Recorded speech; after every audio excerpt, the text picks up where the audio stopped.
So what is Juneteenth? Juneteenth marks the day that the last of the freed slaves were informed of their freedom. The Emancipation Proclamation declared that as of January 1st, 1863, all slaves were to be freed. However, it was the responsibility of the slave owners to inform their slaves of their freedom. So some of these slave owners didn't let the people know. So June 19th, 1865, that's 2.5 years after the Emancipation Proclamation, the last of the freed slaves in Galveston, Texas, were informed of their freedom. So today, we celebrate this last group of enslaved people getting their freedom. So for today's video, I'm going to be joined by my mom. And we're going to share with you some traditional Southern recipes that have been influenced and inspired by our ancestors.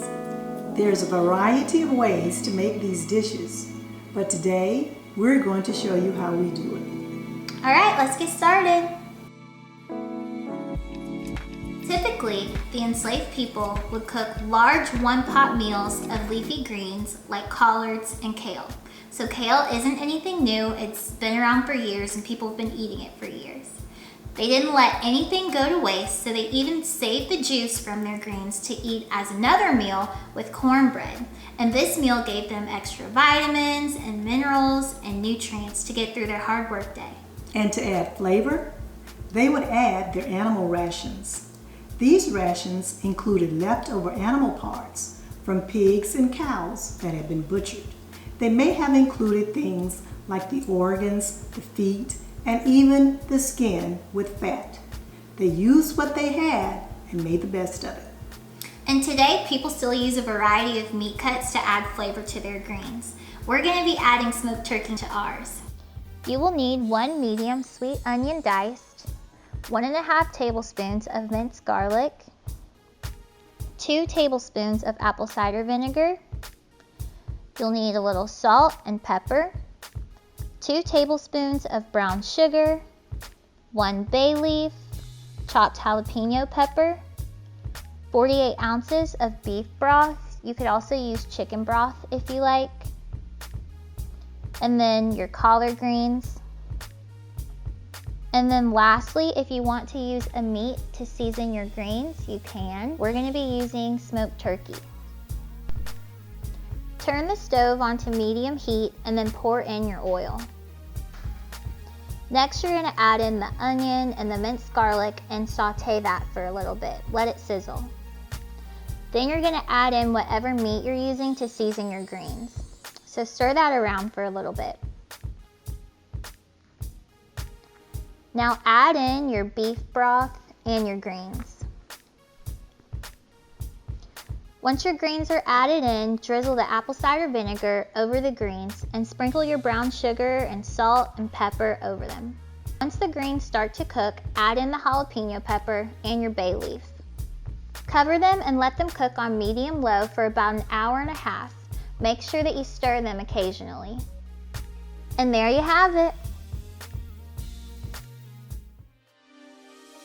Corn was a staple of the enslaved people's diet. They had it just about every meal. So over the course of time, they came up with a variety of ways to cook corn. And today, we will be cooking creamed corn. You will need corn, 2 tablespoons of sugar, 1 tablespoon of flour, salt and black pepper, 1 cup of heavy cream, 1/2 cup of cold water, 2 tablespoons of bacon grease, and 1 tablespoon of butter. In a large bowl, cut the kernels from the cob with a small paring knife. Use the back of the blade to scrape against the cob and press out any of the milky liquid. Whisk together the sugar and flour and salt and pepper to taste. Combine with the corn. Add the heavy cream and water and mix. In a large skillet over medium heat, heat your bacon grease. Add the corn mixture and turn the heat down to medium-low.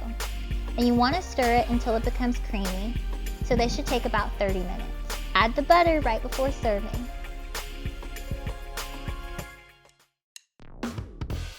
Fried foods were usually reserved for celebratory meals and special occasions. One of these occasions that's been passed on today is Sunday dinners. Fried fish and fried chicken are two highlights of these Sunday dinner traditions. You will need fish fillets. We'll be using catfish, 1 cup of yellow cornmeal, 1 tablespoon of seasoned salt, 1 teaspoon of pepper, and 1 teaspoon of garlic powder. We have all the seasonings mixed together. You'll also need 1 cup of milk and then vegetable oil or whatever oil you want to use to deep fry. Chicken, House of Autry chicken breader. You can use any kind. We just like to use this one because it's pre-seasoned. And then lastly, you'll need a variety of seasonings. So don't just use salt and pepper. You can add in some garlic powder, some accent, some onion powder, some paprika. Add some extra seasonings and make your chicken flavorful and interesting. First, you need to season your fish with your salt and your pepper and your garlic powder.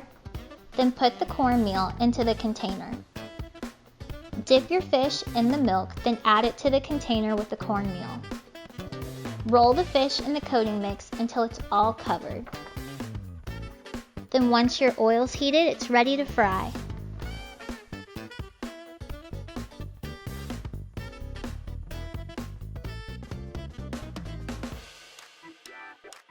So the first thing that you need to do is season and marinate your chicken the night before with your seasonings and fresh garlic. Let it marinate overnight.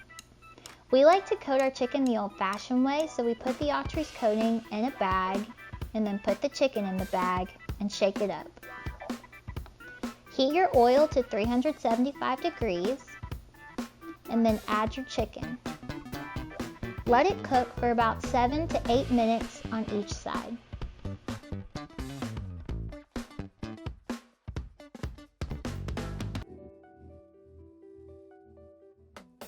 Sweet potatoes were another staple of the enslaved people's diet. They even grew them in their own gardens. They would prepare the sweet potato by boiling it in their large pots, or they would bake the potato by covering it in the ashes of the fire. They would leave the sweet potato in the ashes and let them cook until they were tender. And so over the course of time, people have developed different sweet potato recipes by adding butter, brown sugar, different spices to them, and even marshmallows, or turning them into a pie. But today we're gonna make candied yams. You will need sweet potatoes, a half a cup of salted melted butter, 3/4 cup of granulated sugar, 3/4 cup of packed light brown sugar, 1/4 cup of heavy cream, a tablespoon of vanilla extract, 1 teaspoon of ground cinnamon, 1 teaspoon of kosher salt, and 1/4 teaspoon of ground nutmeg. I have my cinnamon, salt, and nutmeg all mixed into this little container. Preheat your oven to 350 degrees. Then you're gonna layer your sweet potato slices in a lightly greased 13 by 9 baking dish. In a small saucepan over medium heat, pour in your melted butter and add your sugar. So stir this until it's well combined. Then pour in your cream and stir it often just until the mixture comes to a simmer. So that should take about 5 to 7 minutes. Then remove it from the heat and stir in your vanilla extract, cinnamon, salt, and nutmeg. Pour your sugar mixture evenly over your sweet potatoes and cover with lightly greased aluminum foil. You're going to bake this covered in the oven for about 40 minutes. So bake it uncovered for an additional 25 to 30 more minutes. And transfer your potatoes to a serving bowl with a slotted spoon and pour the syrup over the potatoes. And there you have it. So just like fried foods were saved for special occasions, so were desserts. One popular dessert is different cobblers. This is because there are few ingredients, it feeds a lot of people, and you can add whatever kind of fruit to it that you'd like. So today, we will be making peach cobbler. For your peach cobbler, you're gonna need 1 cup of sugar, 1 cup of flour, 1 teaspoon of baking powder, cinnamon and brown sugar, 1 egg, 1 stick of melted butter, 1 29-ounce can of peaches. Make sure that you strain the juice. Preheat your oven to 350 degrees. Mix everything except for the peaches and butter. Mix it well until it looks like a crumble. Pour the peaches into the bottom of a 13x9 pan. Then you're going to top it with your crumble and drizzle the top with your melted butter. Bake for 55 to 65 minutes depending on how brown you want your topping to be.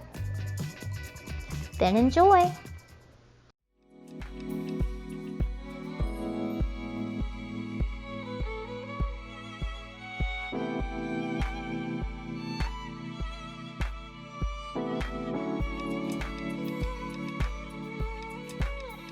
And there you have it, our Juneteenth celebration dinner.